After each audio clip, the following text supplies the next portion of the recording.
Good afternoon, distinguished delegates. Our sincere apologies from the Secretariat for keeping you waiting, but we're just making sure that all the documents are properly reflected on the PaperSmart portal before we start, and we should be starting in a very few minutes. We're just doing an audit of it. Thank you.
We are about to start. Good afternoon.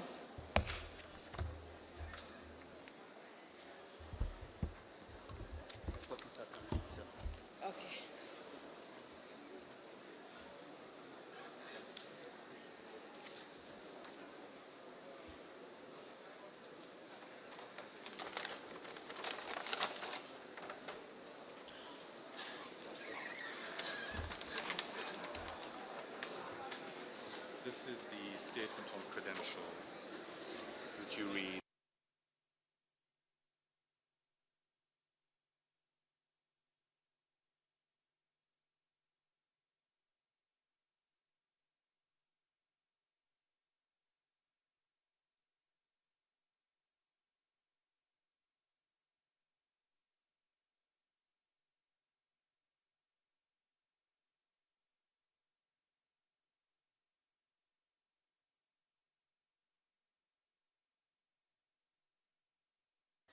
Okay, the sixth meeting of the plenary is called to order. Distinguished delegates.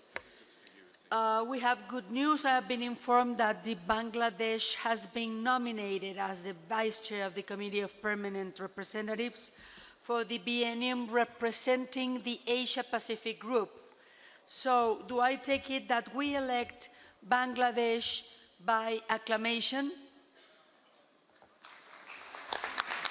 It is so decided. Congratulations. Distinguished delegates, for our meeting this afternoon, I propose the following order of work. We shall take up first the question of credentials, the report of the drafting committee followed by the report of the executive board. Following this, I suggest that we proceed to the adoption of the draft resolutions. Afterwards, we shall then move to the consideration and adoption for the ministerial declaration, and delegations will then be invited to make statements after adoption of the resolutions and the ministerial declaration. We will then consider agenda item 16 of the agenda as amended during the plenary held on Monday afternoon, namely the adoption of the report of the session on the agenda items 1 to 14, including the report on the high-level segment of this session.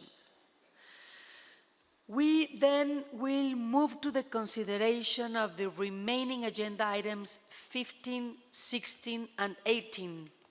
So I correct the agenda items that will be addressed before exclude, of course, 15, 17, and 18. And after that, we namely provisional agenda and other arrangements for the second session of the United Nations Habitat Assembly, other and matters. Therefore, delegates, should they wish to do so, can then make final statements. We will then proceed to close the session. Shall I take it that we consider this organization of work, or there are any objection on this procedure? Okay, so it is so decided. Before we proceed to these matters, may I invite the distinguished representatives to revert to the agenda item number 7, credentials of representatives and appointment of members of the Credential Committee, which pursuant to Rule 16 of the Rules of Procedure of the UN Habitat Assembly, as adopted on Monday, 27th May 2019, was earlier deferred to enable the Bureau of the UN Habitat Assembly to complete its examination of credentials. Under Rule 16 of the Rules of Procedure of the UN Habitat Assembly, the Bureau shall examine the credentials submitted by delegations to sessions of UN Habitat Assembly and report thereon on the UN Habitat Assembly. Pursuant to the foregoing Rule 16, then, I am pleased to confirm that the Bureau has examined the credentials of representatives and alternate representatives submitted by members of the UN Habitat Assembly as its first session and has found such credentials to be in order. Let me read to you, Excellencies, distinguished delegates, the status, which is the following. It is my pleasure to report on behalf of the Bureau on the status of credentials to the first session of the United Nations Habitat Assembly. The Bureau has examined and approved the credential of member states submitted in accordance with Rules 16 and 17 of the Rules of Procedure of the United Nations Habitat Assembly. As of 30 May 2019, formal credentials issued by the head of state or government or by the Minister for Foreign Affairs have been submitted to the Executive Director of the United Nations Human Settlements Program by 41 member states. Official information concerning the appointment of their representatives to the Assembly has been communicated to the Executive Director by means of a cable or a telefax from the head of a state or government or the Minister of Foreign Affairs, by means of a letter or note verbal from the mission concerned, or by means of another form of official communication by 84 member states. 68 member states have not communicated to the Executive Director of the UN Environment Programme any information regarding their representatives to the Assembly or sent a communication to the effect that they would not be attending the Assembly. So this is the report. Thank you. We have thus completed our consideration of agenda item 7. This must be approved?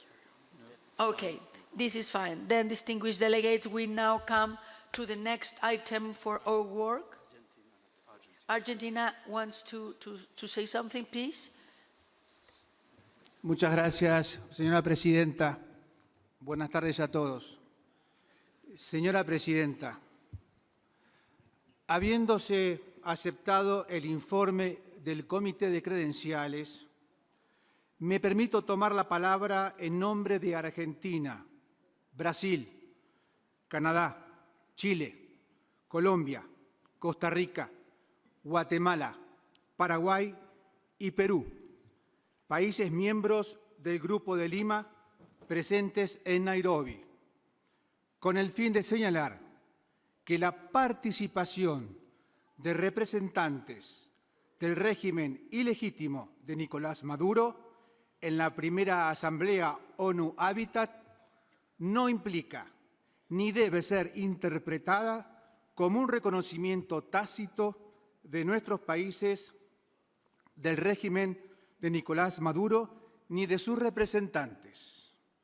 Cabe destacar que nuestros países no reconocen el régimen ilegítimo de Nicolás Maduro en Venezuela, conforme a la resolución 1117/19 del Consejo Permanente de la OEA y las declaraciones del Grupo de Lima del 4 de enero pasado y siguientes.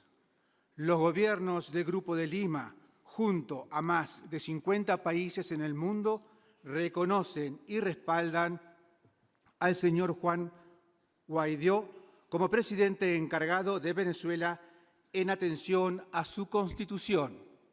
Señora Presidente, el Grupo de Lima le entregará una nota en el mismo sentido. Se solicita que quede registrada la presente intervención en actas. Muchas gracias, señora Presidenta.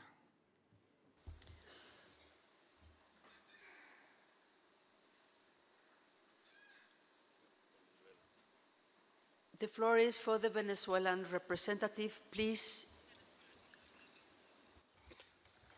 Buenas tardes, distinguidos delegados. La delegación de Venezuela rechaza categórica y profundamente lo emitido por el orador que me antecede. Solicitamos el reconocimiento de nuestro presidente Nicolás Maduro Moro y así como esta representación como gobierno legítimamente electo.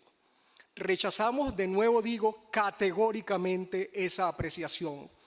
Indicamos e invitamos a todos los asistentes a leer detenidamente el párrafo 84 de la nueva agenda urbana, donde se señala detenidamente que la amenaza a la determinación de los pueblos y a las decisiones directas de los pueblos son un elemento importantísimo a tomar en cuenta para alcanzar los objetivos de la nueva agenda urbana. Señalo que esa amenaza no solamente es importante para Venezuela, sino que además, y señalo, enturbia los hermosos y leales objetivos de esta Asamblea. Quiero señalar que además de rechazar la injerencia, rechazamos ese acto que parece totalmente injusto contra los objetivos de esta Asamblea, planteando objetivos que son ajenos y que deberían ser rechazados categóricamente también por los presentes. Nuestra delegación pasará la nota correspondiente para que sea incorporado en el informe de esto, y nos reservamos también los elementos que atañen a nuestra delegación y a nuestro genuino país en nombre del presidente legítimamente electo Nicolás Maduro Moros.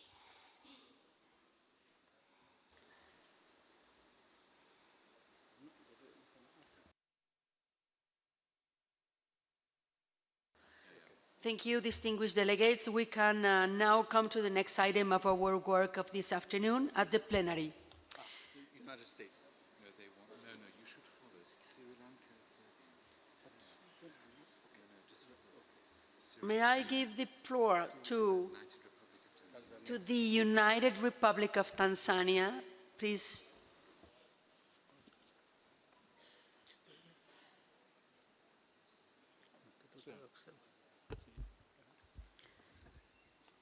Thank you, Chair.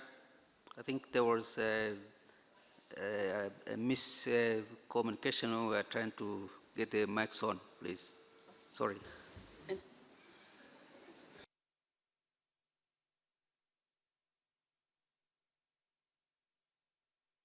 Distinguished delegates, we have, because yes, it's possible, there's been a mistake in your pushing the buttons. So we have Sri Lanka, Serbia, Sri Lanka, Ghana, Qatar, United States of America, Iraq. Okay, now it's reducing. So I go back Sri Lanka, Qatar. Okay, I have Sri Lanka, Qatar. Okay, I have Qatar, United States, Namibia. Okay. Do we have Qatar who wish to speak? No, Qatar doesn't want to speak. So yeah, please, Secretariat, remove Qatar. Does the United States want to speak? United States wants to speak. Okay. Thank you, Chair, for giving me the floor. The United States supports the statement read by the ambassador from Argentina and in support of the Lima Group. We would join that statement, and we would be pleased to add the United States as a signatory to that note. Thank you. Okay. It now gives me the great pleasure to give the floor to the chair of the drafting committee to introduce the draft resolutions considered by this committee. I ask kindly His Excellency Fernando Coimbra, you have the floor. Thank you, Madam President. Madam President, distinguished delegates, in my capacity as chair of the drafting committee, I have the honor to report to plenary on the activities of the committee. The committee has met for a total of 6 informal sessions. The drafting committee commenced its work on the morning of Tuesday, 28th of May. The committee convened 2 negotiating sessions in the morning and afternoon of that day. It next convened 3 negotiating sessions in the morning, afternoon, and evening of the 29th of May. A final negotiating session was convened this very morning, 31st of May, to resolve outstanding matters. Madam President, the drafting committee has had before it, for its consideration, a total of 6 draft resolutions and 1 draft decision. 3 of these had been examined by the Committee of Permanent Representatives. 3 additional draft resolutions and 1 additional draft decision were directly submitted to this Assembly. The drafting committee has considered 5 of these 6 draft resolutions, and I have been informed by the co-sponsors of the 6th text that its subject matter will be referred to the Executive Board for consideration within its mandate. I am pleased to inform plenary that the drafting committee has reached full agreement on the remaining 5 draft resolutions and 1 draft decision, which have all been forwarded without any bracketed text to the plenary for its consideration at 10:30 this morning. Madam President, distinguished delegates, with your permission, I would like to use this opportunity to express my sincere thanks and great appreciation for the cooperation and understanding by the distinguished delegates and the Secretariat. I must also express my sincere appreciation and thanks to the exceptional team of professionals that have supported me in this task and that have allowed my delegation to work very hard for the success of the reform process and of this conference. These are Mr. Gustavo Barbosa and Mr. Patrick Luna. They honor, through their hard work and dedication and talent, the traditions of Brazilian diplomacy inspired by the values inscribed in the UN Charter. I would further like to express my thanks and appreciation to the Drafting Committee Secretary, Mr. Robert Louis Lettington, and his team, Marie-Pierre Tixier, Samuel Njuguna, Claudia Schöffler, Manka Bajaj, and Seldom Luciani, as well as the many officials of the UN Habitat who have made available to the Drafting Committee their valuable insights and knowledge by elaborating on the draft resolution or explaining substantive, administrative, or legal contexts. Without their effort, the work of the Drafting Committee would not have finished on time. Madam President, I hereby present to plenary the following 5 fully agreed draft resolutions and 1 draft decision. These are 1. HSP/HA1/L4/Rev1, Draft Resolution 1/1, United Nations Human Settlements Program's Strategic Plan for the period 2020-2023. 2. HSP/HA1/L5/Rev1, Draft Resolution 1/2, United Nations System-Wide Guidelines on Safer Cities and Human Settlements, UN System-Wide Guidelines for Safer Cities and Human Settlements. 3. HSP/HA1/L6/Rev1, Draft Resolution 1/3, Enhancing Capacity Building for the Implementation of the New Urban Agenda and the Urban Dimension of the 2030 Agenda for Sustainable Development. 4. HSP/HA1/L7/Rev1, Draft Resolution 1/4, Achieving Gender Equality through the work of the United Nations Human Settlements Program to support inclusive, safe, resilient, and sustainable cities and human settlement. 5th, HSP/HA/1L8, Draft Resolution 1/5, Enhancing Urban-Rural Linkages for Sustainable Urbanization and Human Settlements. And 6th, HSP/HA/1L9, Draft Decision 1/3, Arrangements for the Transition towards the new governance structure of UN Habitat. I thank you, Madam President, for your trust and for giving me the floor to present this report. Thank you very much, Ambassador Coimbra. I thank the distinguished chair of the drafting committee for his introduction and for the remarkable work he conducted for reaching a consensus on the resolution, and I want all of us to applaud this committee.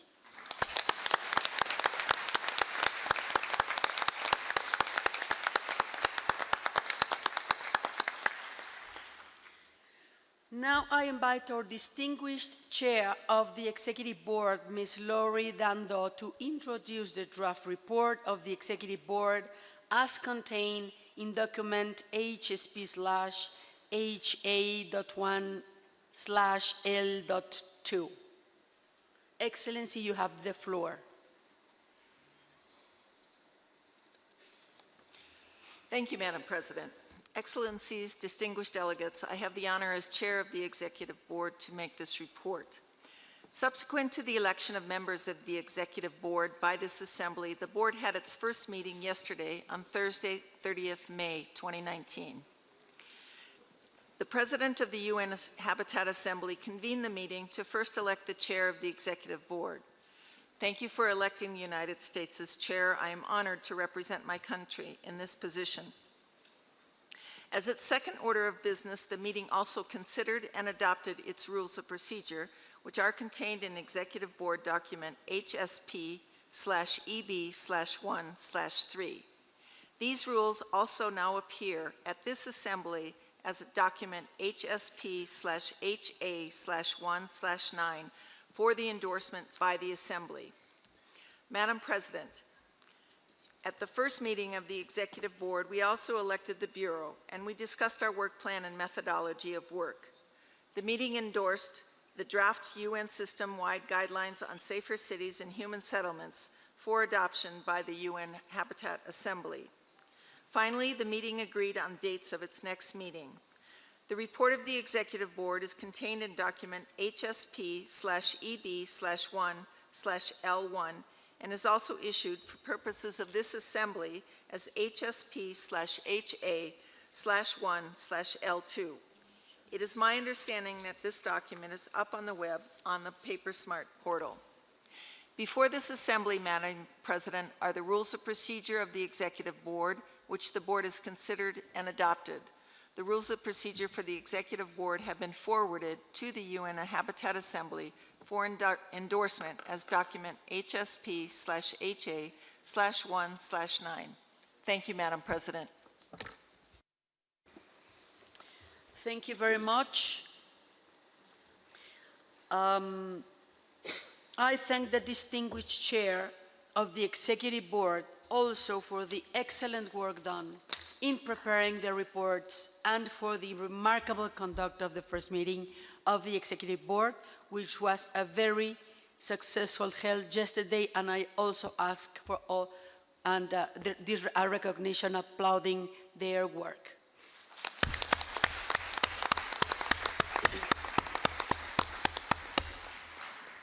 Excellencies, distinguished delegates, I also wish to bring to your attention one more document, which is the Ministerial Declaration on Innovation for Better Quality of Life in Cities and Communities, accelerated implementation of the new urban agenda towards the achievement of the Sustainable Development Goals, as presented in the document HSP/HA/1/L.3.Rev1, which is before you. So you will recall that this document has benefited from the extensive consultations between myself and the member states.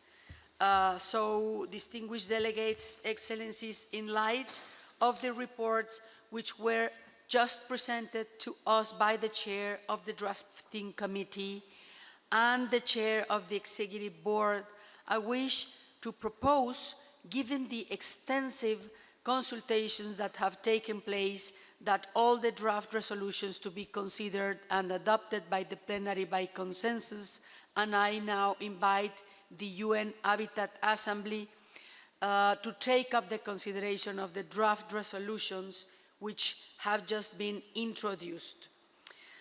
Please note that statements and explanations of vote and of positions would be taken after the adoption. The following draft resolutions are before the plenary for adoption. May I read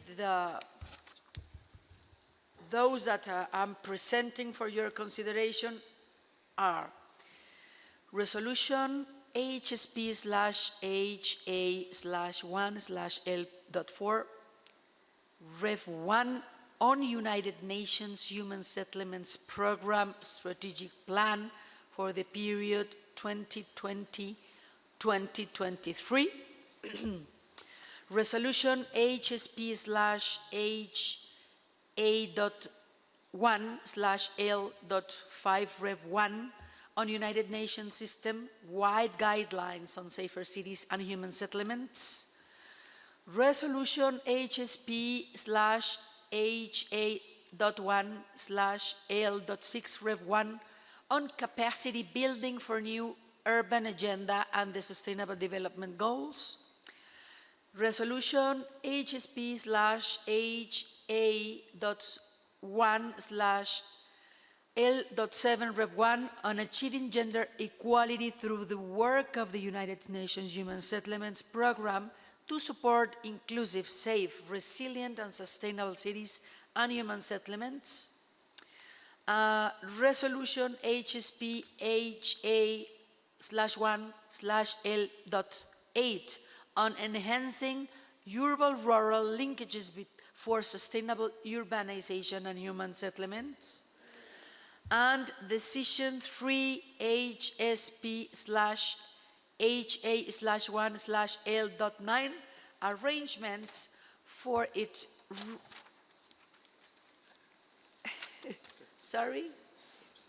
arrangements.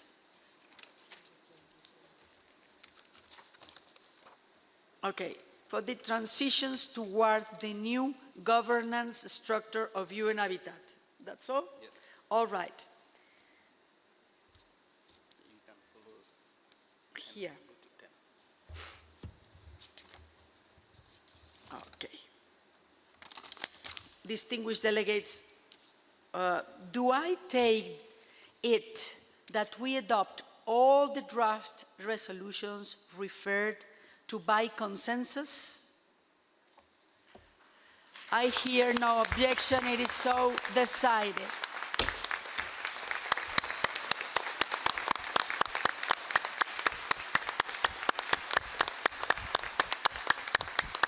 Thank you. As mentioned by the chair of the Executive Board of the UN Habitat Assembly held its first meeting yesterday afternoon, Thursday, May 30, 2019, and adopted its rules of procedure as contained in document HSP/EB/1/3. At that very meeting, certain technical revisions were discussed and agreed to by the Executive Board. The rules will be issued as a revised document.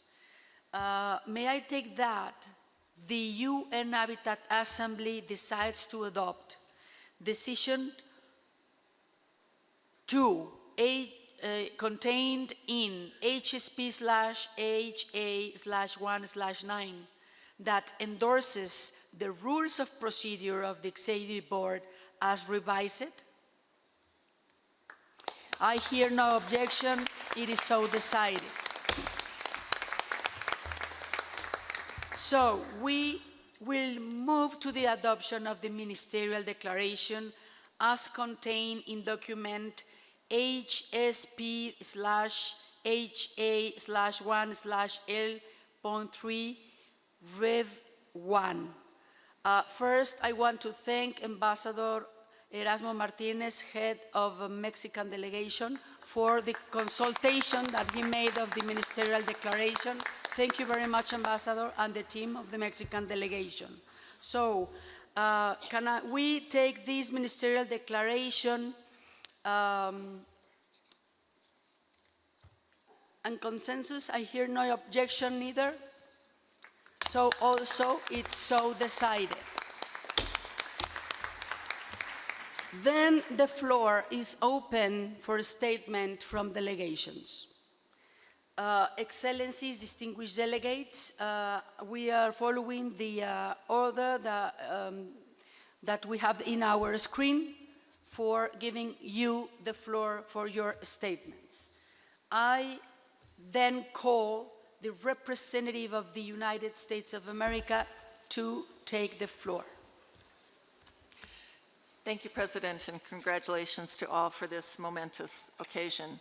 First of all, I'd like to start by thanking the Kenyan government for its hospitality and work as host of this inaugural assembly, and thank President Martha Delgado Peralta for taking on the important task of president of this first ever UN Habitat Assembly and for her leadership throughout this week. I would also like to thank Executive Director Maimouna Mohd Sharif and especially Ambassador Fernando Coimbra for their skilled leadership in the preparations for this assembly, not just in the CPR, but throughout this process where they work so diligently to advance governance reform efforts to put Habitat on the path to success. The United States has joined consensus on all of the resolutions and decisions made throughout this assembly. Given the length of our explanation of our position statement, I will submit the full statement in writing, but I'd like to take this opportunity to highlight some elements in that respect. As this was the first meeting of the Assembly and the Executive Board, in addition to the ministerial declaration, we have reviewed UN Habitat's strategic plan and a number of resolutions, all of which required careful oversight and review.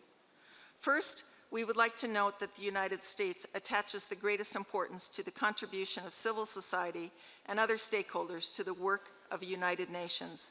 We look forward to continuing to work with the member states of UN Habitat Assembly to adopt a stakeholder policy that is inclusive, transparent, and fair. Civil society organizations, NGOs, academic institutions, the private sector, and other stakeholders play an important role in sustainable urban development. Their expertise, advocacy, and participation are essential to the success of our work. Our discussions and work will have even greater value if their voices are heard. We also want to take this opportunity to make important points of clarification on some of the language we see reflected across multiple resolutions in the 2020-2025 strategic plan. While the United States supports key elements of the UN Habitat's new strategic plan, notably its emphasis on the private sector and enhancing social networks to strengthen conflict prevention and recovery, we are concerned that the plan attempts to cover too wide a range of areas and believe a more strategic focus would contribute to the success of Habitat's program. With respect to the Paris Agreement and climate change language in the strategic plan, the United States reaffirms that the U.S. administration announced its intention to withdraw from the Paris Agreement as soon as it is eligible to do so, consistent with the terms of that agreement. Therefore, the Paris Agreement and climate change language is without prejudice to the U.S. positions. We affirm our support for promoting economic growth and improving energy security while protecting the environment. Furthermore, we are concerned that including a domain of change in the strategic plan for UN Habitat to strengthen climate action intrudes on the work of the United Nations Framework Convention on Climate Change, or the UNFCCC. For UN Habitat to act as a catalyst for connections and actions in the global climate arena is beyond the competence, expertise, and mandate of UN Habitat, and is particularly inappropriate in light of the role of the UNFCCC and its ongoing negotiations. The United States further understands that neither the resolutions being adopted nor the strategic plan imply that states must join human rights or other instruments to which they are not a party or otherwise implement obligations under these instruments. The United States is not a party to the International Covenant on Economic, Social, and Cultural Rights, and the rights contained therein, including the right to an adequate standard of living, and any rights derived therefrom are not justiciable in U.S. courts. Likewise, the United States is not a party to the Convention on the Elimination of All Forms of Discrimination Against Women and consequently does not have obligations under this agreement. We interpret references to obligations of states as applicable only to the extent they have assumed such obligations. Furthermore, in joining consensus, the U.S. does not recognize any change in the current state of treaty or customary international law. We also noted several references in the resolution to the 2030 Agenda. The United States recognizes the 2030 Agenda as a global framework for sustainable development that can help countries work towards global peace and prosperity. We applaud the call for shared responsibility, including national responsibility in the 2030 Agenda, and emphasize that all countries have a role to play in achieving its vision in a manner that is consistent with the rights and obligations of states under international law. We also take this opportunity to make important points of clarification regarding the affirmation of the Addis Ababa Action Agenda. Specifically, we note that much of the trade-related language in the Addis Outcome document has been overtaken by events since July 2015, and our reaffirmation of the outcome document has no standing for ongoing work and negotiations that involve trade. Finally, with respect to textual references to gender, the United States champions the empowerment of women and girls and knows that only through their meaningful and fair inclusion can we conquer the challenges facing us both individually and collectively. In dealing with women's issues and women's empowerment, we all too often fall back on vague terminology. We insist on speaking clearly about our goals, gender equality and the empowerment of women and girls. We believe strongly when talking about women, we need to talk about women. With respect to the new urban agenda, the United States believes that each member has a sovereign right to determine how it conducts trade with other countries. In cases where the United States has applied sanctions, they have been used with specific objections in mind, including as a means to promote and return to a rule of law or democratic systems, to respect human rights and fundamental freedoms, or to prevent threats to international security. It is our view that the United States must respect the independent mandates of other processes and institutions, including trade negotiations, and must not involve itself in decisions and actions in other forums, including the World Trade Organization. This includes calls to undermine incentives for innovation, such as technology transfer that is not voluntary and on mutually agreed terms. Finally, it is our intention that this statement applies to actions on all agenda items and resolutions taken up by the Assembly. We request that the written statement, of which I have just given a summary, and which the United States will submit immediately, be made a part of the official record. Thank you. Thank you very much, Your Excellency. I call the distinguished delegate of Turkey to take the floor. Honorable Madam President, Madam Executive Director, distinguished delegates. At the outset, allow me to congratulate you and the Kenyan government for the successful conduct of the first session of UN Habitat Assembly, which has gathered together the partners of Global Urban Agenda. The governance and institutional reform processes of UN Habitat and its new strategic plan under the new vision will no doubt help scale up urban climate action. We believe the first session of the UN Habitat Assembly should also be considered as an important milestone in the run-up to the UN Secretary-General's Climate Action Summit in September, as highlighted in paragraph 12 of the ministerial declaration we just adopted. Turkey and Kenya have undertaken the co-leadership of the infrastructure, cities and local action track of the summit with great dedication, and UN Habitat has proven to be a reliable partner in the preparations. The ICLA track, co-led by Turkey and Kenya, has now become a strong and visionary coalition with the participation of Mexico, Germany, Canada, Singapore and Brazil. The coalition ambitiously works on preparing transformative initiatives to scale up local and national climate action, including 1.5 degrees compatible plans and strategies, and to provide accessible finance to low-carbon and resilient infrastructure projects, including in buildings and transport. The ambitious goal of achieving these targets and reaching carbon neutrality by 2050 requires integrated partnership and dedicated efforts from national governments, private sector, cities, NGOs, and citizens.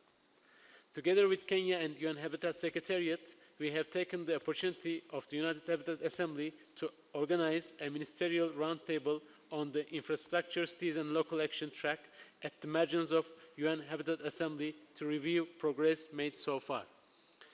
We will intensify our efforts to strengthen this partnership through our strong initiatives that will be assessed at the stock-taking meeting in the end of June in Abu Dhabi.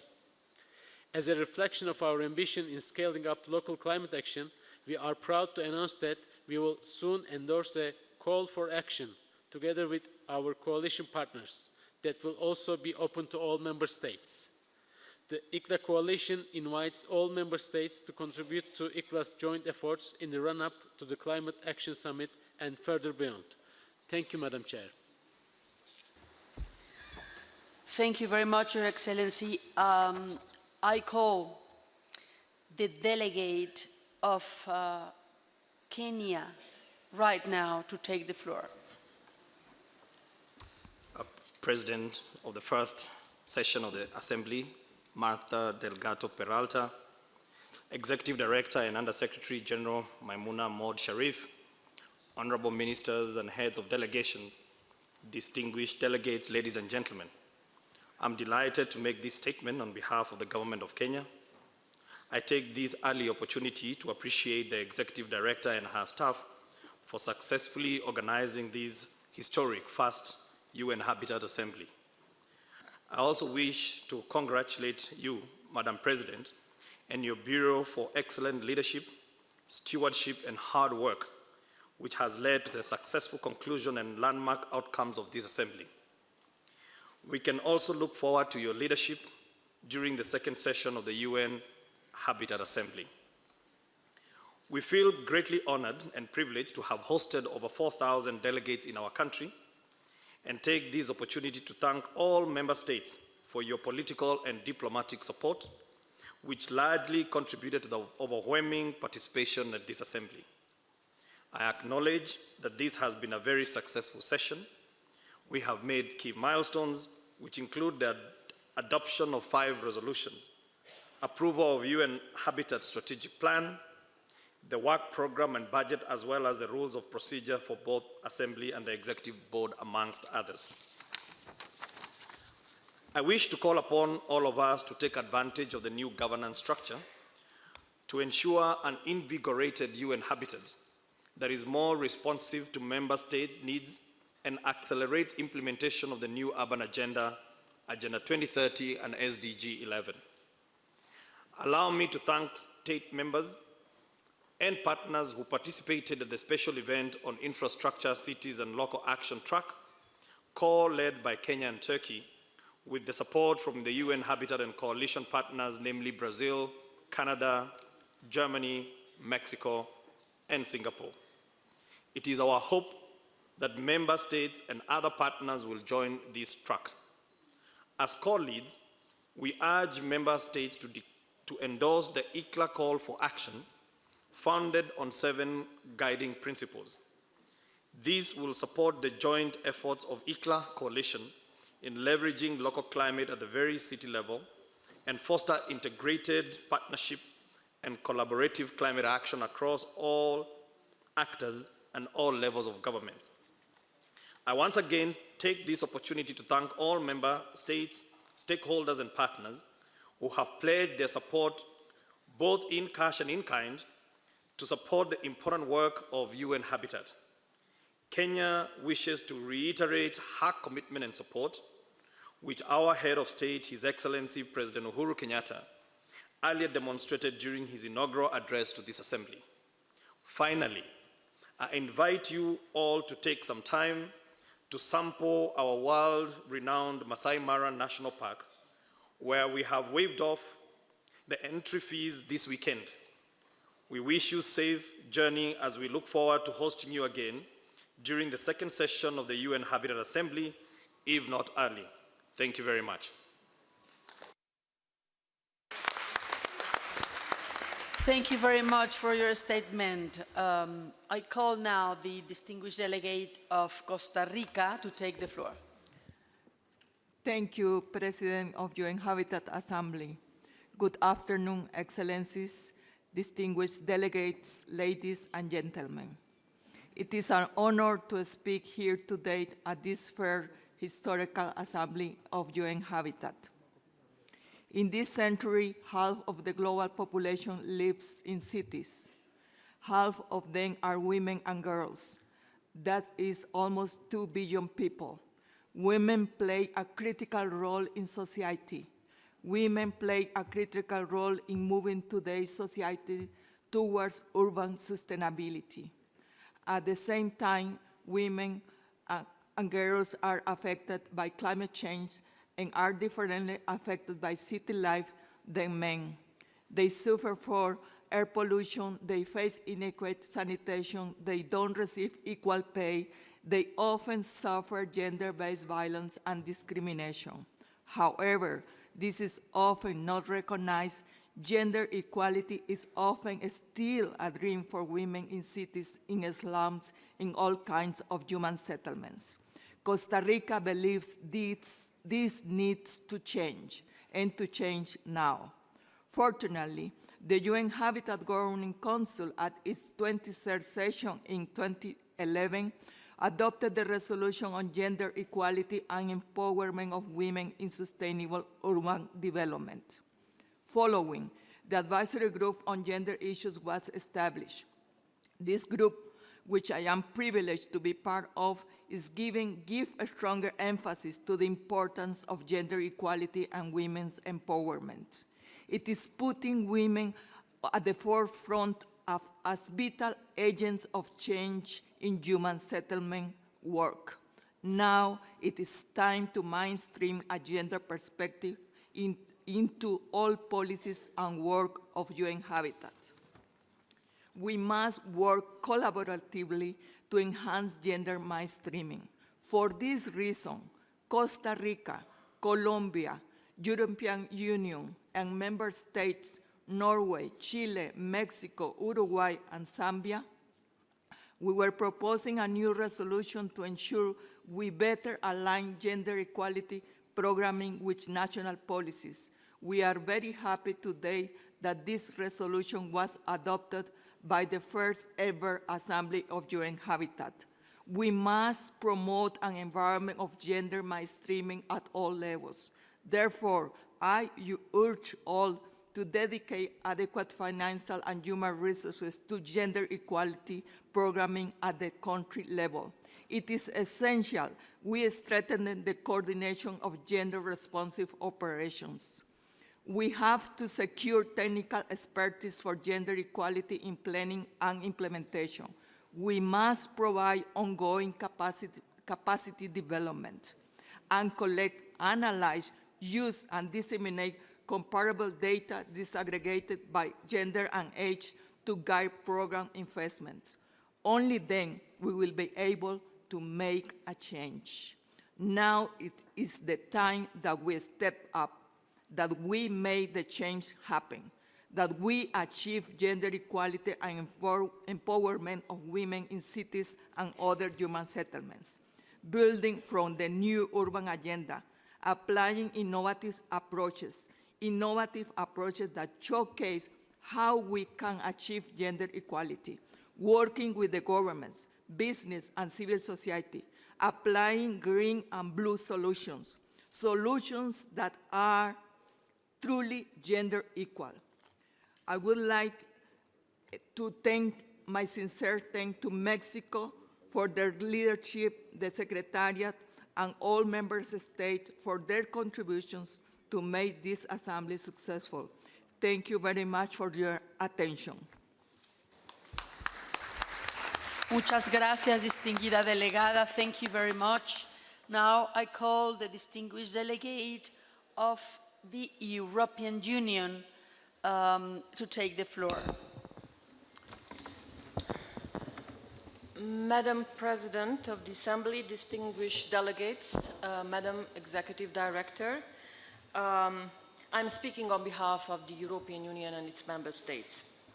Reaching the end of this historical first meeting of the UN Habitat Assembly, we would like to express our sincere sincere appreciation and thanks to the President of the Assembly, Ms. Marta Delgado, and her team for the efficient handling of the conference, including the finalization of the ministerial declaration, which the EU and its member states warmly welcome.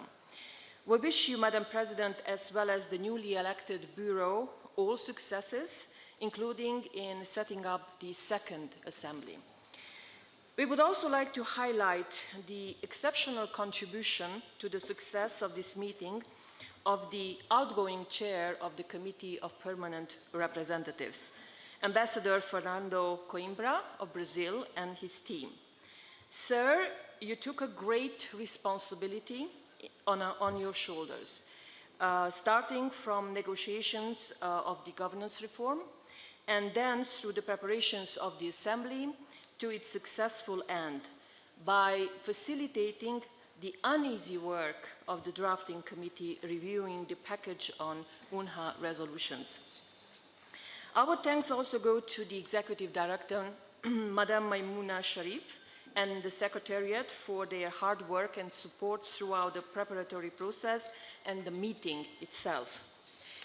We are indeed proud of the outcomes of the first assembly.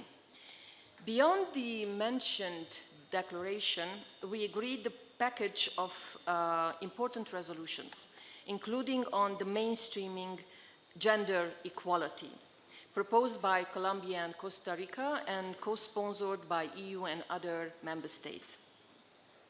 We have agreed a focused and visionary strategic plan for the period of 2020-2023 with its 4 domains of change that will guide the work of UN Habitat for the next years and make its deliverables even more relevant. We also welcome the endorsement of the guidelines for safer cities and the commitment to continue working on the stakeholders' engagement policy. Madam President, the first meeting of the Assembly also marked the inauguration of the new governance of UN Habitat. After many years of discussions, we shall finally see the results of these endeavors in a strengthened, more accountable, transparent, efficient, and effective organization. We would like to welcome the inauguration of the Executive Board and to congratulate on the election of its members, of its Bureau, and its chair, Ambassador Lori Dando. And allow me to say that we are very proud that we have, for the very first time in history of this organization, 3 powerful and knowledgeable women leading Habitat in the next few years. The EU will continue working with the UN Habitat on the follow-up of this assembly, as well as on the monitoring and reporting of the implementation of the new urban agenda. We are honored that the 11th session of the World Urban Forum, which is essential for these objectives, will be hosted by one of our member states in Katowice, Poland. Distinguished delegates, observers, colleagues in the Secretariat, the EU and its member states wish to ensure of their lasting commitment to sustainable urbanization and human settlements.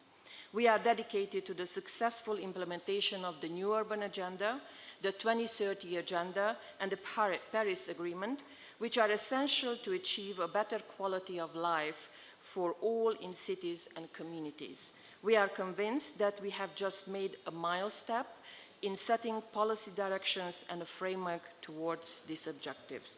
I thank you very much for your attention. Thank you, Your Excellency, for presenting your statement. Then I call the distinguished delegate of Indonesia to take the floor. Thank you, Madam President. On behalf of the government of Indonesia, we would like to congratulate you once again for assuming the presidency of the first UN Habitat Assembly.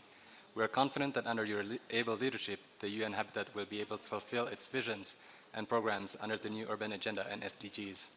We would also like to congratulate and give our utmost appreciation to the Executive Director, Madam Maimouna Mosharif, for her excellent leadership in the governance reform and in the preparation and convening of this historic inaugural session of the UN Habitat. We must say, Madam Maimouna, you make our Southeast Asian region proud. Following on the theme of the West Java governor in his keynote speech, Indonesia is happy to have presented the governor to the Assembly. We hope his speech on bringing evidence-based happiness into the urban planning policy provides a fresh and innovative perspective and inspire many in this Assembly, particularly other local and regional governments. We look forward to the new UN Habitat and stand ready to work together with the UN Habitat and other nations towards achieving the new urban agenda and SDGs to improve the lives of our people. Finally, we are sure that, like us, you will leave Nairobi happy. Thank you, Madam President. Thank you, Your Excellency, for your statement. Finally, I call the distinguished delegate of Malawi to take the floor. Thank you, Madam President. My delegation would like to begin by joining others who have spoken before in congratulating you, Madam President, on your election as President of UN Habitat.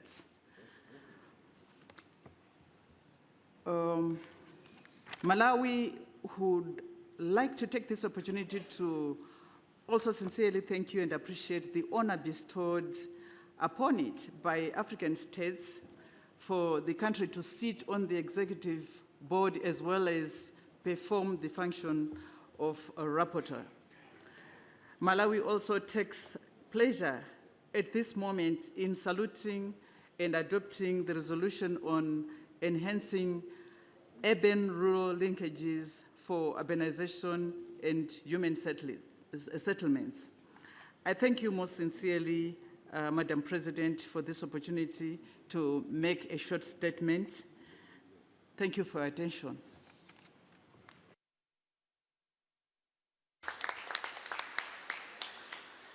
Excellencies, distinguished delegates, thank you very much. I have another participant.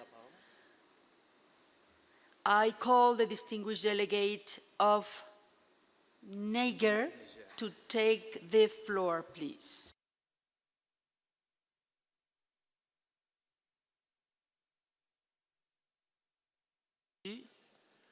Madame la Présidente de la première session de l'Assemblée de l'ONU, Habitat, membres du bureau de l'Assemblée et du Conseil exécutif, Mesdames et Messieurs les ministres et chefs de délégation, Madame la directrice exécutive de l'ONU Habitat, distingués délégués. C'est un plaisir pour moi de lire cette déclaration de clôture au nom du groupe des pays africains. Tout d'abord, Madame la Présidente, je voudrais vous exprimer notre gratitude et nos félicitations, ainsi qu'à votre équipe pour le travail bien fait.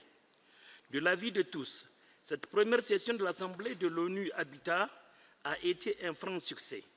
Nous avons accompli une réalisation majeure en adoptant un certain nombre de résolutions clés visant à accélérer l'urbanisation durable et le développement qualitatif des établissements humains.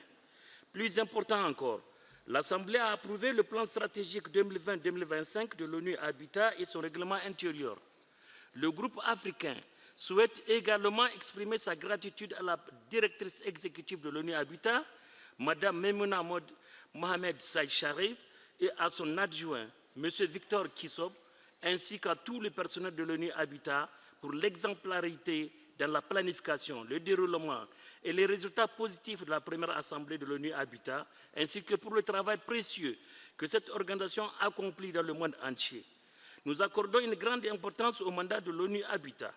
Les pays africains reconnaissent la contribution d'une urbanisation bien planifiée et coordonnée à la réduction des inégalités et à la transformation économique structurelle dans les zones urbaines et rurales.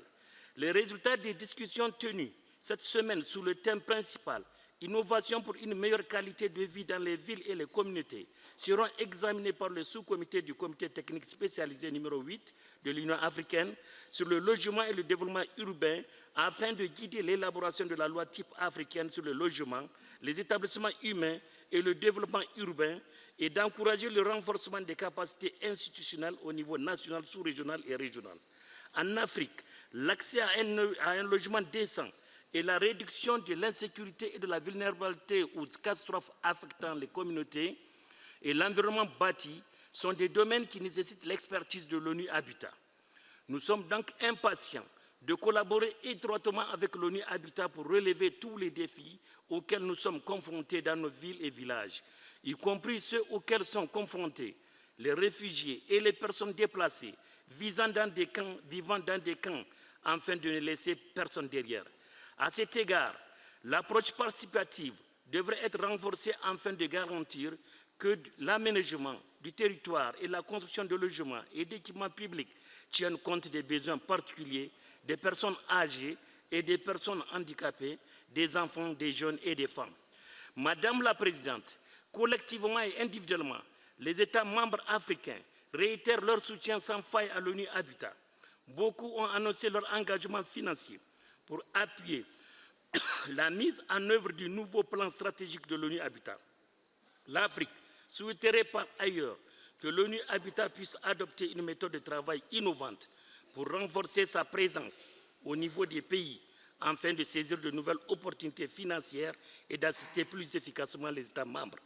J'appelle donc les États membres à faciliter la présence de l'ONU Habitat dans les pays et à s'engager à verser leur contribution annuelle. Enfin, l'Afrique invite le Conseil d'administration et le Comité de représentants permanents à travailler en étroite collaboration avec l'ONU Habitat au lancement du plan stratégique 2020-2025, conformément au règlement intérieur de l'Assemblée et du Conseil exécutif, et à la mise en place des mécanismes permettant de suivre les progrès accomplis dans la mise en œuvre des résolutions que nous avons adoptées aujourd'hui. Nous attendons avec intérêt de passer en revue les progrès accomplis en 2023 lors de la prochaine session de l'Assemblée. Madame la Présidente, Madame la Directrice exécutive, distingués délégués, une fois encore félicitations. Je vous souhaite à tous un bon retour chez vous et je vous remercie de votre attention. Merci.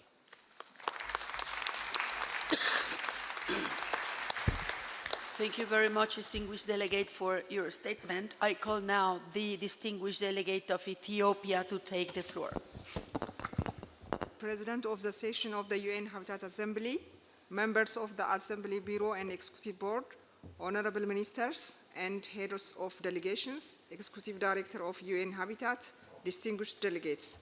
I begin my closing remark by congratulating you, Madam President, and your team for a job well done. Ethiopia aligns its statement with the statement read by the Republic of Niger on behalf of Africa. By all accounts, this has been a very successful first section of the UN Habitat Assembly. We have made one key achievement by adopting a number of key resolutions aiming at accelerating sustainable urbanization and quality development of human settlements. More importantly, the Assembly has approved the UN Habitat Strategic Plan 2020 to 2025 and the rules of procedures for both the Assembly and the Executive Board. Ethiopia also thanks the Executive Director of UN Habitat, Ms. Maimouna Mahmoud Sharif, and her excellent team for delivering a smooth, well-planned, well-executed, and successful first UN Habitat Assembly, and also for the valuable work that is organizing this doing all over the world. As indicated in the statement of the African Group, the outcomes of the discussions held this week under the main theme of innovation for a better quality life in cities and communities will be taken up in the African Union Subcommittee of the Specialized Technical Committee number 8 on Housing and Urban Development, and Ethiopia will play its part in the realization of this noble practice. Madam President, Executive Director, distinguished delegates, organizations, once again, I wish all a safe journey and back home, and I thank you for your attention. Thank you.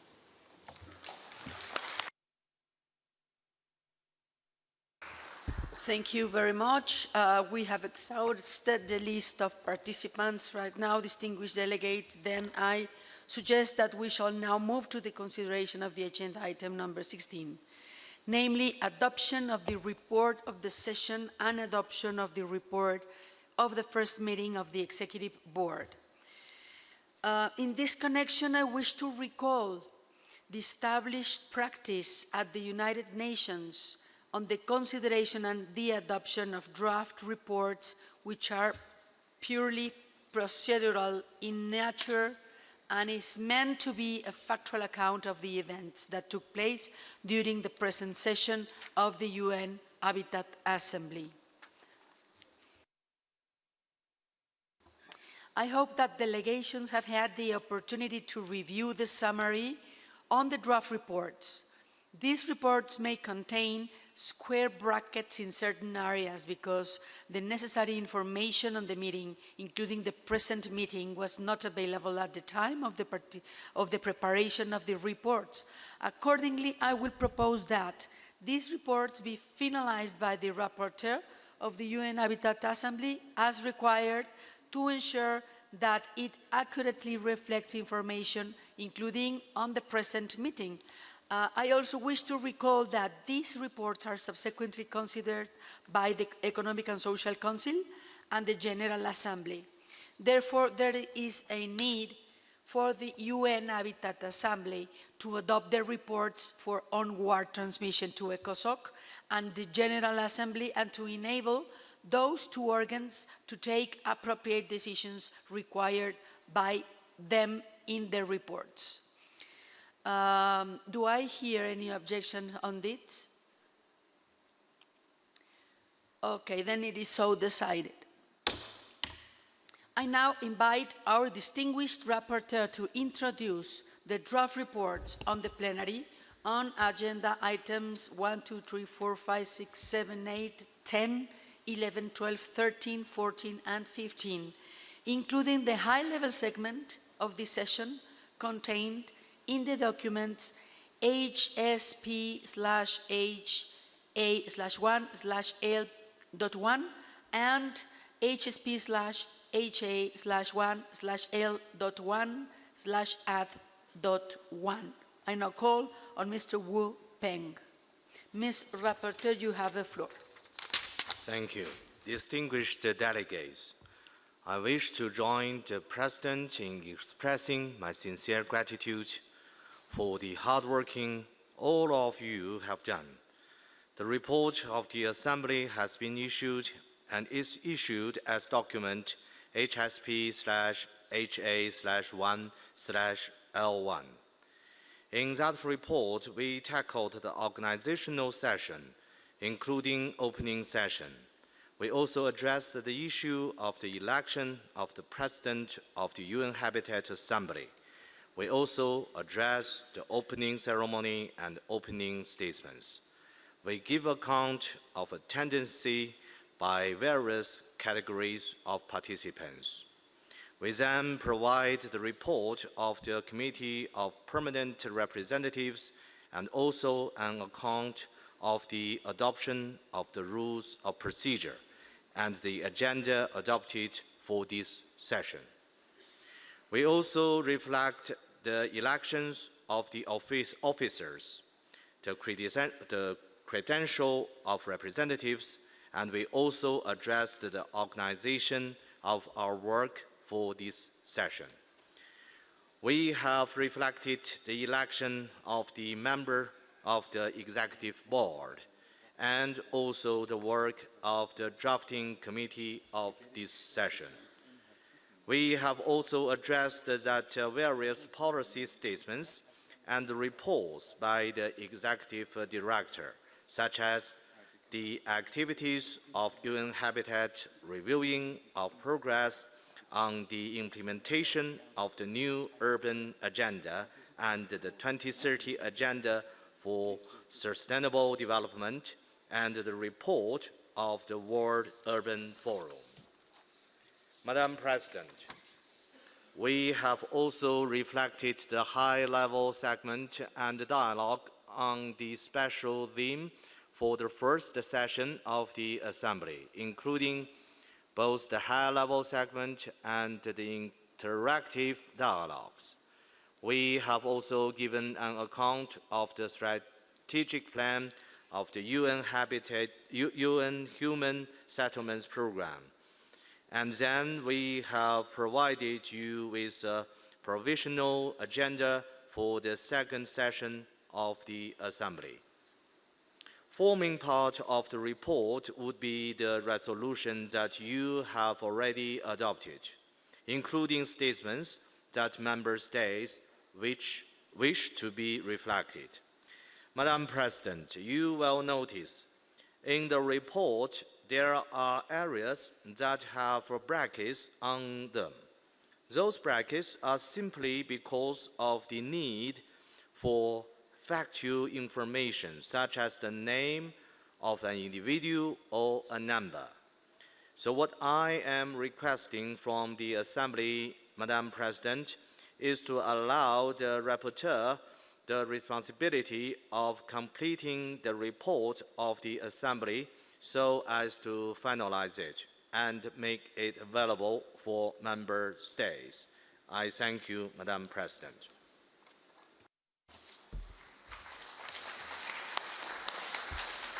I thank very much the distinguished rapporteur for his introduction of the reports on the plenary. Thank you very much. You would recall that, yeah? Legal advisor wants the floor. Legal advisor, do you have the, no, doesn't want the floor. Go ahead. Okay, go ahead. I thank the distinguished rapporteur then. You would recall that Mrs. Laurie Dando reported earlier to us on the report of the Executive Board as contained in document HSP/HA.1/L.2. May I take it that the UN Habitat Assembly wishes to adopt the draft reports of the plenary as contained in documents HSP/HA/1/L.1 and HSP/HA/1/L.1 add.1, and the draft report of the Executive Board as presented by Mrs. Laurie Dando and contained in the document HSP/HA.1/L.2, and to authorize the rapporteur to finalize their reports in light of the proceedings of this afternoon, and that the UN Habitat Assembly adopt the draft report of its work at the first session. I hear no objection, so it is so decided.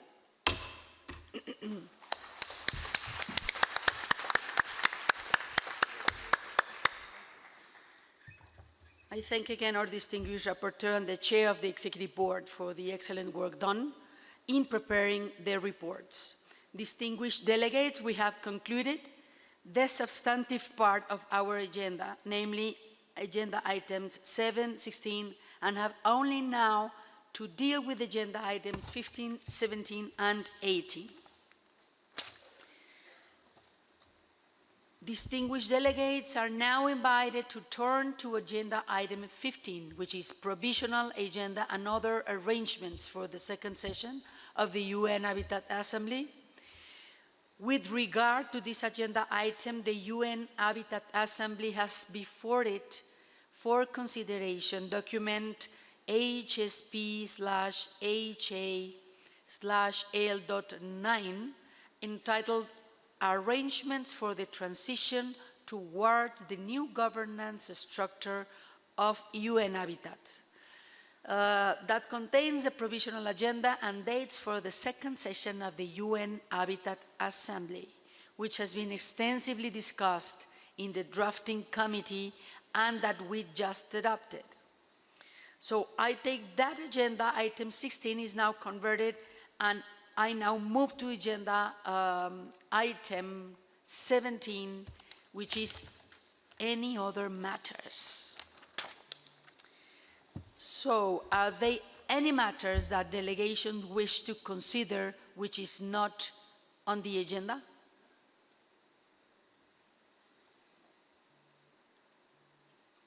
All right.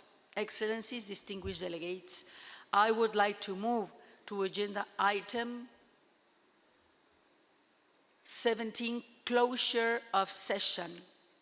I give the floor to the Executive Director for her closing statements, Mrs. Maimouna Mohd Sharif, Executive Director of the UN Habitat. Thank you very much.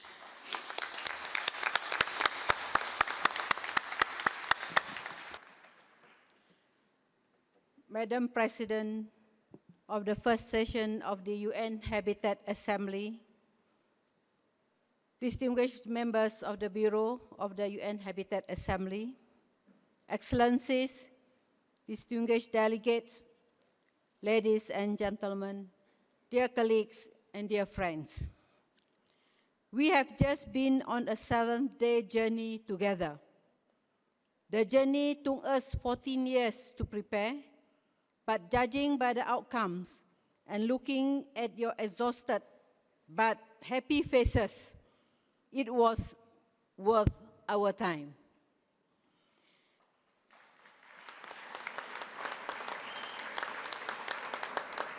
The journey took us long nights and long days to reach our destination, but it was worth our patience and determination. Today, my dear friends, we are here. We have reached the destination of a new UN habitat.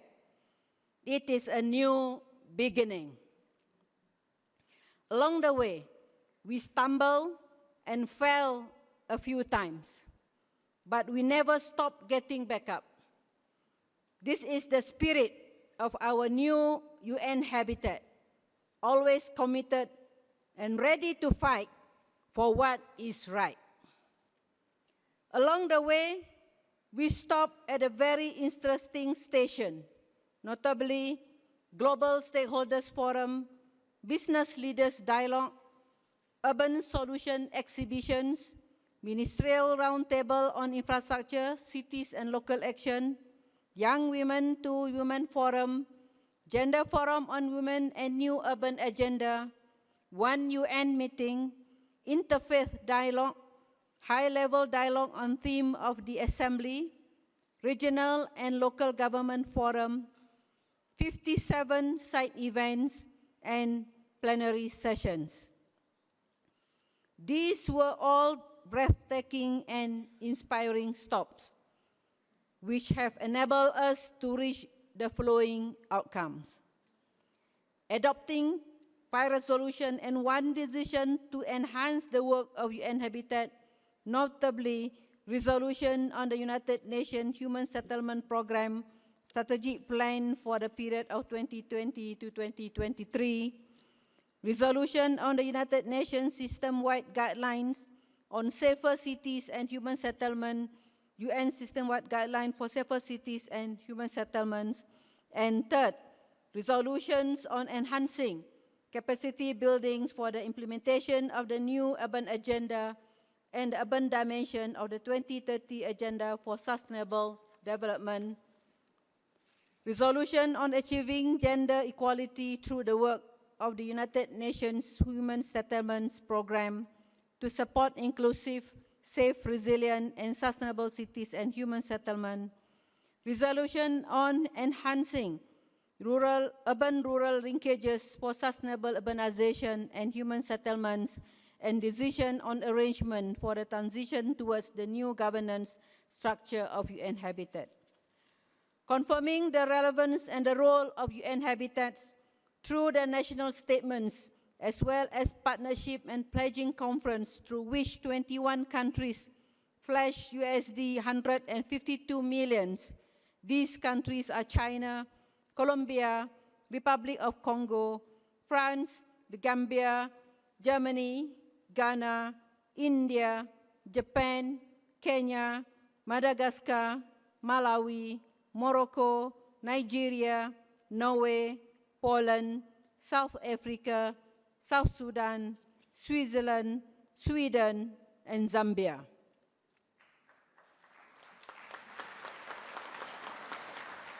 A ministerial declaration reaffirming the urgent need to improve quality of life for all and to promote sustainable patterns of consumption and production, including through, but not limited to, smart technologies, sustainable lifestyles, resource efficiency, and moving towards, and among other sustainable development strategies, a circular economy.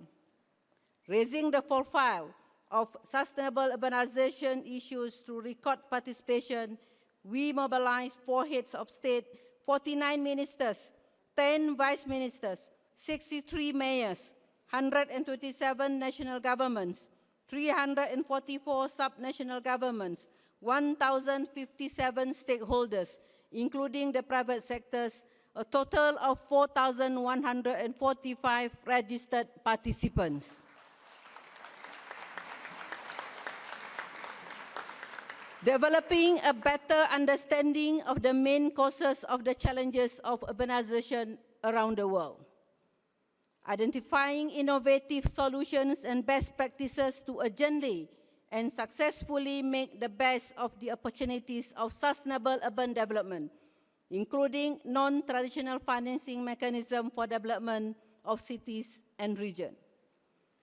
Establishing strategic alliances with national and local governments, the private sector, stakeholders, civil society, and international institutions to scale up innovative solutions in sustainable urbanization and human settlement. Distinguished delegates, excellencies, ladies and gentlemen, we will look back at this week and remember the historic milestone. You have all participated in the first session of the UN Habitat Assembly. You have elected its first president and the first bureau. And we had also had the first meeting of the UN Habitat Executive Board with its first chair and board members. On that note, allow me to share with you my 3 heartwarming moments I will always remember. 1, I will always remember the drive for innovation for sustainable urban solution shown here. It was nothing short of inspiring. We are very proud to have brought the brightest and the most creative mind together in Nairobi. Our plan is to continue attracting the best ideas, best practices to achieve our vision of a better quality of life for all in an urbanizing world. I will always remember that we have a common drive to transform cities and communities through better access to basic services and sustainable mobility, secure access to land and adequate affordable housing, smart and livable cities, resource efficiency and adaptation to climate change, social integration and improved living standard for refugees, migrant and internally displaced persons. I will strongly remember the victory of multilateralism. Yes, multilateralism won. As the late President Abraham Lincoln said, a house divided against itself cannot stand. United, we stood tall.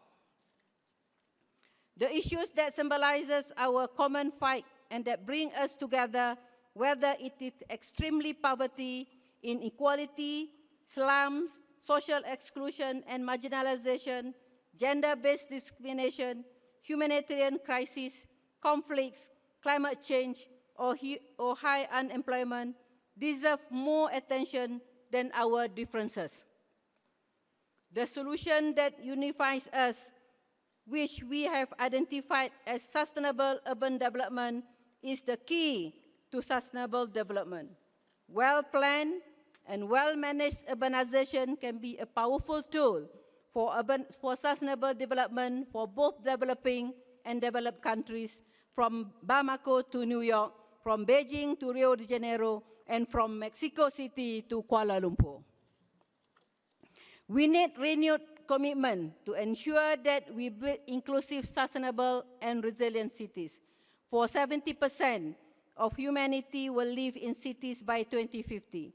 Therefore, solving cities' problem will make it much more easier to achieve the SDG, including along the urban-rural continuum. At this assembly, we have also shown how the new urban agenda can help make the future possible. This is the renewed mission of UN Habitat and the focus of our strategic plan 2020 to 2023. Distinguished delegates, ladies and gentlemen, our work together this week, the journey that we have taken together is not the end. In reality, it represents the beginning of a story of transformation and change. We have laid strong foundation this week. Now it is time to build on them and create a world where no one is left behind. For this reason, I would like to reiterate these 3 calls to action. 1, strongly position sustainable urbanization at the center of your development priorities through deliberate effort to implement the new urban agenda, strengthening the urban governance structure and institution, adopting integrated sustainable urban development policies and plans, and implementing impact-based projects and programs.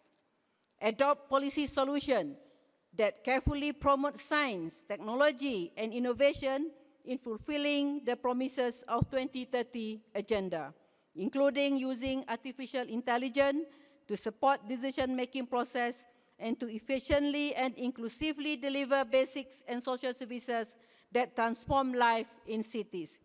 I call once more for development, transfer, dissemination, and diffusion of environmentally sound technologies to developing countries. Invest in UN Habitat. Bring ideas, solutions, expertise, and resources.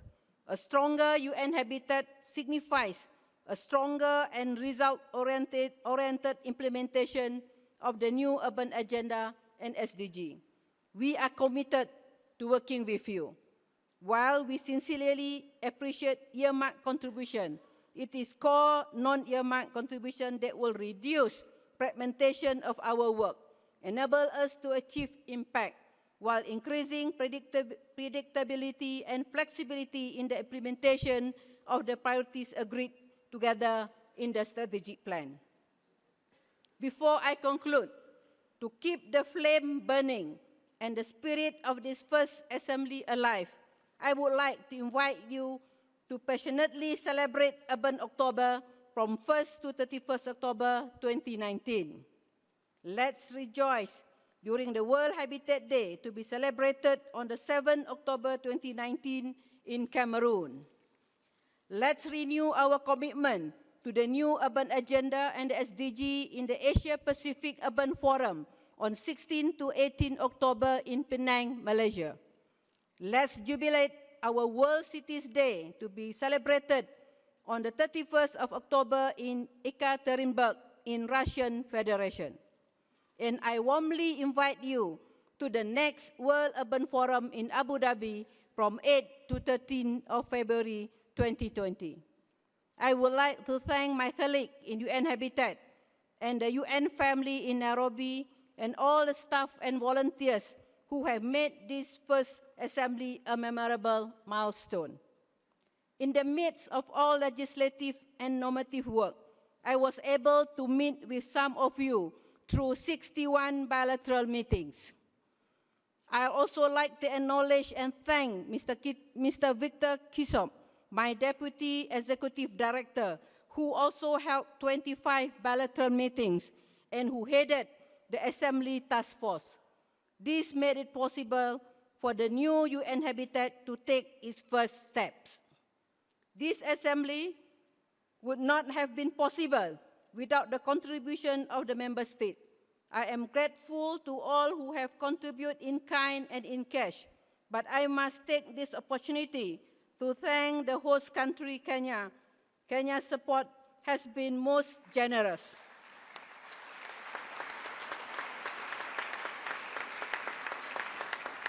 My sincere gratitude to the President Uhuru Kenyatta, the government and people of Kenya, to the 13 Kenyan civil servants who have been working with us.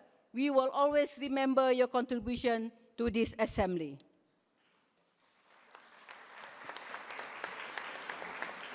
I would like to thank our Muslim colleagues, brothers and sisters who work tirelessly in the holy months of Ramadan. Shukran. To all the member states, delegates, and stakeholders, thank you for being patient and accommodating. You have been the story of this assembly. I wish you safe travel back home.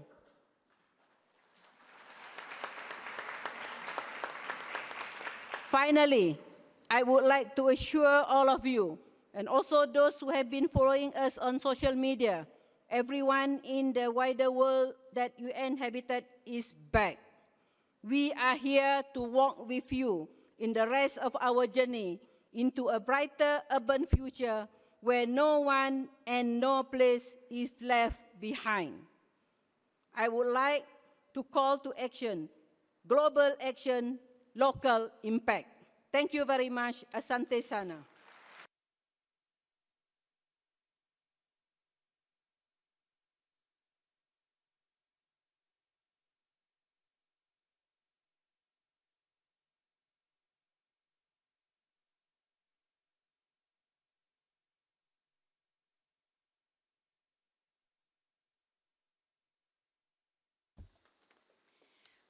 I thank the Executive Director for her visionary closing remarks.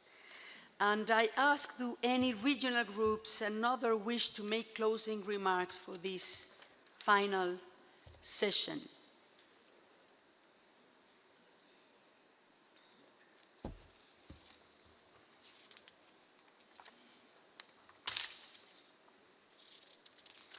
Okay. All right. You know, when the idea was first brought Mexico to take over the presidency of this assembly, this was all new to us. But because of our belief and faith in multilateralism and the need to put UN Habitat back in its rightful footing, we, us as a country, decided to take up the challenge, and I can tell you that I am very glad that we did. I am glad because of the tremendous cooperation I have received from all of you, delegations, your understanding of the reasons why we are here and not letting any challenges get in the way of the purpose of which you are here. And for that, on behalf of myself, of my country, Mexico, of the regional group of Latin America and the Caribbean states, which I have to thank also very much. I thank you, and we are truly grateful for your support. To my bureau,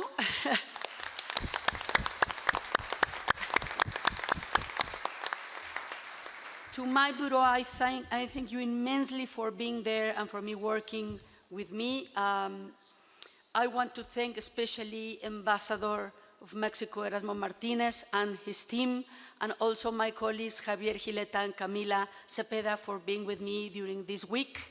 And if you allow me, I would like also to focus on the following individuals also. I wish to thank the Committee of Permanent Representatives for the tremendous preparation towards this assembly. Without this work of preparation, we'd probably still be here at midnight, so a distinguished member of the CPR, thank you very much.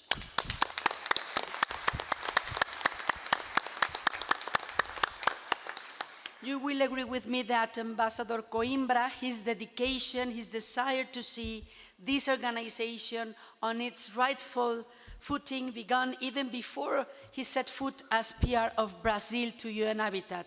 So Ambassador Coimbra hit the ground running from the open-ended working group, including traveling to New York to assist with the strengthening of the organization at the General Assembly.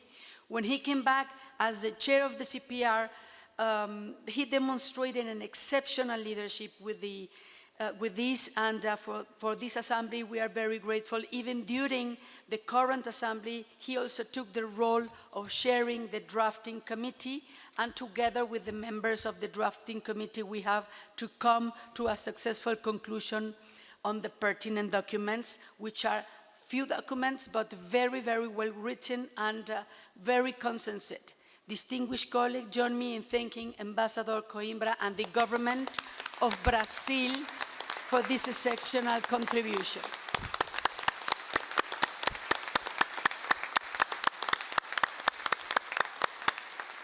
Allow me also to express my sincere gratitude and appreciation to another distinguished member of the CPR, Mrs. Lori Dando, for her leadership skills in steering the first meeting of the Executive Board in a seamless manner, and I am confident that the Executive Board will perform exactly the way it is expected and designed to perform.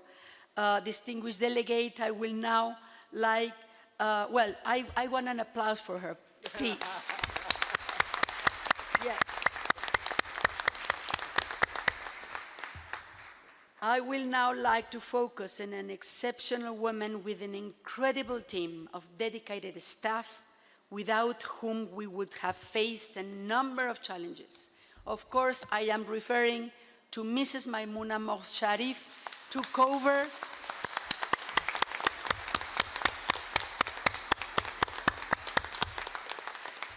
She took over an organization that was at its knees, but that did not deter him. Thank you very much. She committed herself together with her staff to work to ensure that the dream of mankind for dignified human settlement for all is not lost. Through her, we have all come to believe in UN Habitat, even to the point of heads of state raising our first assembly. You will agree with me that none of us knew that the outcome of this assembly will be, but we are living here with tremendous confidence in the organization. So, Madame Maimouna, thank you for keeping humanity's dream alive. Our special gratitude to our staff who worked tirelessly to make sure we have achieved that we can come here to achieve. Among those staff members is one individual who, although not from Habitat, dedicated his time to just make sure we work together and are on the right path. So I especially thank Mr. Stadler Tengro. My sincere appreciation. Your advice has been extremely useful. Thank you very much, Stadler. And also I want to thank Mr. Chris Mensa and his team for his very special support.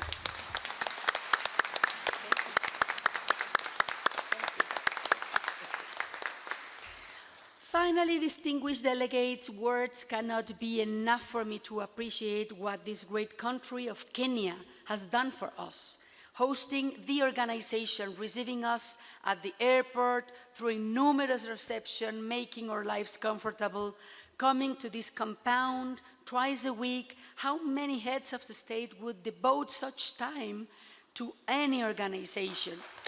Yes, thank you very much for Kenya's government. Mr. Minister, please convey our sincere gratitude to your head of state, President Kenyatta, and to all other presidents and prime ministers who came, President Salva Kiir Mayardit of South Sudan, Prime Minister of Fiji, Frank Bainimarama, and Prime Minister of Yemen, Ahmed Obeid bin Daga. Please let all of them know how much we appreciate their time and dedication.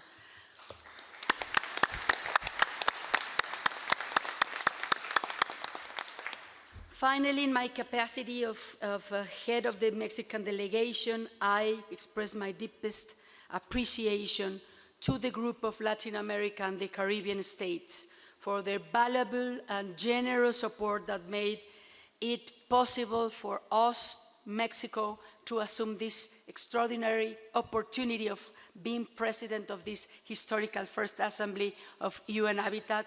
And last but not least, my gratitude to interpreters upstairs.